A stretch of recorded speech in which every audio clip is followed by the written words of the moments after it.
చార్వాకులు ఎన్నెన్ని విషయాలు చెప్పిపోతే వాళ్ళ ఒక్క పుస్తకము, ఒక్క పేజీ, ఒక్క అక్షరం దొరకకుండా నాశనం చేసి కూర్చున్నాం. అంత ఘనపాటలం మనం, మామూలు వాళ్ళం కాదు. మనం గతమంతానేమో నాశనం చేసుకుంటాము, వేరే దేశాలెంబడి మొహం వేలాడేసుకొని చూస్తాం. అరే, ప్రపంచానికి భౌతికవాదం మొట్టమొదలు చెప్పింది ఈ దేశం. ఆ విషయం గుర్తుపెట్టుకోండి, దాన్ని పునరుద్ధరించుకోండి. కేంబ్రిడ్జ్, ఆక్స్ఫర్డ్, ఏ యూనివర్సిటీ లేనప్పుడు ఇక్కడ 50, 60, 70 బౌద్ధ విశ్వవిద్యాలయాలు విలసిల్లినాయి. అందులో 15 చాలా ముఖ్యమైనవి, నలంద, తక్షశిల, విక్రమశిల ఇట్లాంటివి. వాటన్నిటిని నాశనం చేసుకున్నాము. కారణాలు నేను ఇప్పుడు జై ఇన్సాన్, జై సంవిధాన్ మీటింగ్ ఏదైనా ఈ 2 మాటలు నేను తప్పక చెప్తూ ఉన్నాను. అవసరం అని అనిపిస్తుంది.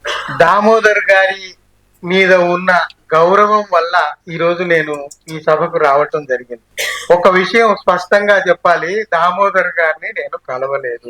ఆయన గురించి చాలా విషయాలు నాకు తెలియదు. నేను వచ్చి ఏం మాట్లాడతాను సార్, అయ్యా నన్ను వదిలేరాదా అని అన్నాను. అంటే లేదు లేదు, మీరు రావాల్సిందే, కావాలంటే నేను మీకు ఆయన మాట్లాడిన వీడియోలు అవి నేను మీకు పంపిస్తాను అని 1, 2 పంపించారు. అవి నేను నిన్న చూశాను. అయితే నాకు తర్వాత తెలిసింది, విశ్వనాథ మురళీధర్ గారు తెలుగు అనువాదం చేశారు ఆయన ఇంగ్లీష్ పుస్తకాన్ని. నాకు ఎట్లా పరిచయం అయ్యారు అంటే, ఫోన్ లోనే ఒకసారి 10 నిమిషాలు మాట్లాడుకున్నాం దామోదర్ గారు నేను. ఈ మధ్య ఓ 10 ఏళ్ల నుంచి నేను ఏం చేస్తున్నానంటే, ఈ రేషనలిస్టుల మీద అందరూ వదిలేసిన విషయాలు కొన్ని ఉంటాయి, వాటిని పట్టుకొని వెతికి వాటి మీద రీసెర్చ్ చేసి కావాలని అవన్నీ ఎలివేట్ చేస్తూ రాస్తూ ఉన్నాను. మీరు కొంతమంది చదివి ఉంటారు.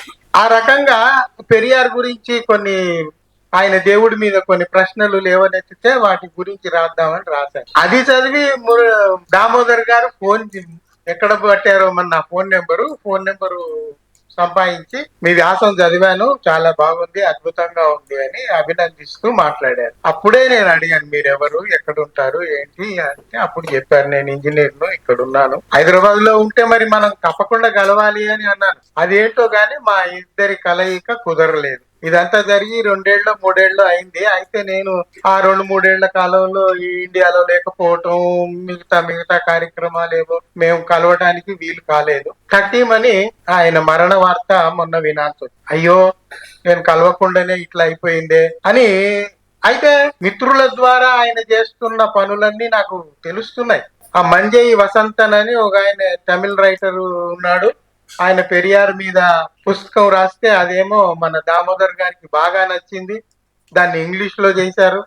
ఆయన ఇంగ్లీష్ లో చేయటం కాదు, మిగతా భాషలందరి అనువాదకులను పట్టి వెతికి వాళ్ళతో అనువాదం చేయించి పుస్తకాలు ప్రచురించి పంపిణీ కార్యక్రమం మొదలుపెట్టి ఇవన్నీ చేస్తున్నారు ఆయన పెరియార్ గురించి అని తెలిసినప్పుడు, అమ్మో ఇది మామూలుగా తీసుకునే విషయం కాదు, మనమే ఒక రోజు వీలు చేసుకొని ఆయన కూర్చొని మాట్లాడి రావాలి అని అనుకుంటున్న సమయంలో ఆయన లేడన్న వార్త చాలా చాలా బాధ కలిగింది. ఆయన ఇంగ్లీష్ చేయటమే కాదు, తెలుగు అనువాదం మన ముందున్న విశ్వనాథ మురళీధర్ చేశారు. తర్వాత కన్నడ అనువాదం, ఒరియా అనువాదం, మలయాళ అనువాదం చేయించి పుస్తకాలు ప్రచురించి కొన్నవాడు కొన్నాడు, లేకపోతే ఉచితంగా కూడా ఆయన కాపీలు ఇస్తూ ఒక ఉద్యమం లాగా దాన్ని నడిపించాడు. తర్వాత నేను విన్నాను, ఆయన పెరియార్ పేరుతో ఒక కేంద్రం స్థాపించి అక్కడ తమిళనాడులో కార్యక్రమాలు ఎట్లా చేస్తున్నారో ఇక్కడ మన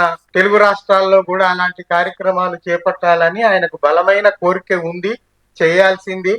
కానీ అవన్నీ సఫలం కాకముందే ఆయన మనల్ని విడిచి వెళ్లిపోయారు. ఇట్లాంటి సందర్భంలో ఆస్తికులు ఏమంటారంటే, ఆయన ఆత్మకు శాంతి కలుగుగాక అంటారు. Rest in peace. ఏముంది ఆడ పీస్ లో ఉండడానికి? There is nothing.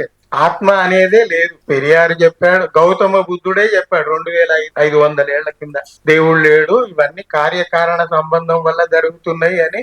అప్పటికి రీసెర్చ్ అనే పదం లేదు, ఎవడికి ఏ పరిశోధకుడు లేడు, ఏ సైంటిస్టు లేడు. అట్లాంటి మాట మనం పట్టుకోము, అవి నాశనం చేస్తాం దాన్ని. చార్వాకులు ఎన్నెన్ని విషయాలు చెప్పిపోతే వాళ్ళ ఒక్క పుస్తకము, ఒక్క పేజీ, ఒక్క అక్షరం దొరకకుండా నాశనం చేసి కూర్చున్నాం. అంత ఘనపాటలం మనం, మామూలు వాళ్ళం కాదు. మనం గతమంతానేమో నాశనం చేసుకుంటాము, వేరే దేశాలెంబడి మొహం వేలాడేసుకొని చూస్తాం. అరే, ప్రపంచానికి భౌతికవాదం మొట్టమొదలు చెప్పింది ఈ దేశం.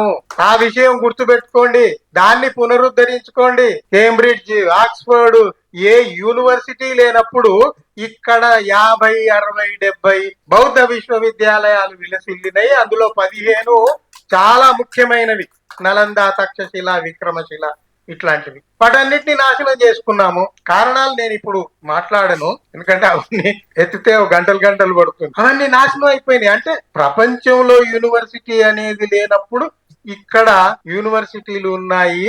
చుట్టుపక్కల దేశాల నుండి వందల మంది వచ్చి ఇక్కడ చదువుకొని పోయారు.